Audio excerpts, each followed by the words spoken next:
కాకినాడ జిల్లా పిఠాపురం మండలం స్థానిక గ్రాండ్ గోకులం హోటల్లో నాగేంద్రబాబు సమక్షంలో జనసేన కండవ కప్పుకున్న మాజీ పాదగయ క్షేత్రం ఆలయ చైర్మన్ ఆగంటి ప్రభాకర్ వైసీపీ కౌన్సిలర్ల ఆధిపత్యం వల్లే తాను పార్టీ మారాల్సిన పరిస్థితి వచ్చిందని, కౌన్సిలర్ల తీరుపై వంగ గీతాకి ఫిర్యాదు చేసినప్పటికీ ఫలితం లేకపోవడంతో నిర్ణయం తీసుకున్నానని అన్నారు. వార్డుల్లో కౌన్సిలర్లు ఆధిపత్యం వల్ల పార్టీకి పనిచేసిన నాలాంటి సీనియర్ నాయకులకు ఇబ్బంది తలెత్తుతుంది. మమ్మల్ని పురుగు కన్నా హీనంగా చూస్తున్నారన్నారు. పిఠాపురాన్ని 500 కోట్లతో ఆధ్యాత్మిక కేంద్రంగా తీర్చిదిద్దుతానని పవన్ కళ్యాణ్ ఇచ్చిన మాటకు చాలా సంతోషపడి నాగబాబు ఆధ్వర్యంలో జనసేన పార్టీలో చేరాను. నా ఎదుగుదలకు కారణమైన వైసీపీని వీడడం చాలా బాధాకరమైన విషయం అయినప్పటికీ పార్టీ మారడం తప్పలేదు. వైసీపీ అధికారంలో లేనప్పుడు కూడా కార్యకర్తగా కష్టపడి పార్టీకి సేవ చేశాను. వైసీపీ కౌన్సిలర్ల తీరుపై పరిశీలకులు ఉన్న షేక్ బాబ్జాలకు ఫిర్యాదు చేసినప్పటికీ ఫలితం లేదు.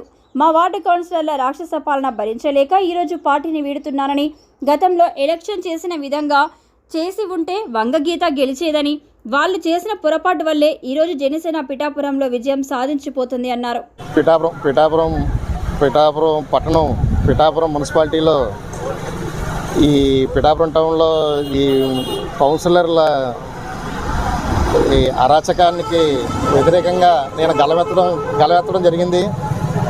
దీని మీద గౌరవ శాసనసభ్యులు ఇప్పుడు పోటీ చేసిన వంగగీత విశ్వనాథ్ గారి దృష్టిలో కూడా పెట్టడం జరిగింది. వాళ్ళతో మాట్లాడి ఏదో చేస్తున్నారు, కానీ అది ఏం లేదు. ఎవరైతే కౌన్సిలర్ ఉన్నారో వాళ్ళు రహస్యంగా ఒక మీటింగ్ పెట్టుకుని బయటకు వచ్చి ఆ ఎజెండానే బయట అమలు చేస్తున్నారు తప్ప ఆ వార్డులో ఉన్న సీనియర్ కార్యకర్తలు కానీ లేకపోతే నాయకులు కానీ ఎవరైనా పట్టించుకుంటలేదు. మమ్మల్ని ఒక పురుగుల్లాగా చూస్తున్నారు. మమ్మల్ని కనీసం ఒక మనిషిలా కూడా మమ్మల్ని చూస్తలేదు వాళ్ళు. దానికి నిరసనగానే నేను ఈరోజు పార్టీలోంచి బయట రావడం జరిగింది.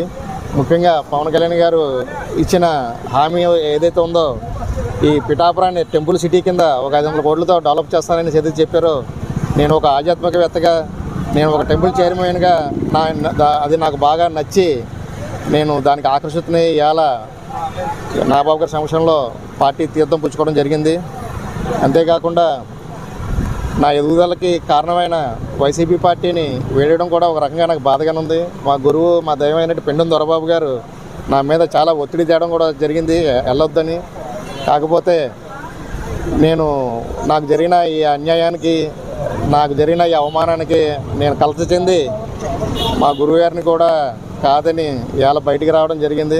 నన్ను దొరబాబు గారు క్షమించాలని ఈ మీడియా ముఖంగా తెలియజేస్తున్నాను.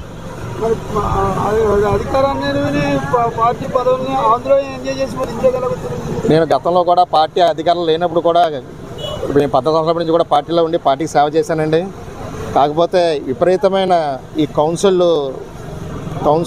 యొక్క జోక్యం వల్ల, అది కాక మా వీధిలో ఎవరైతే కౌన్సిలర్లు ఉన్నారో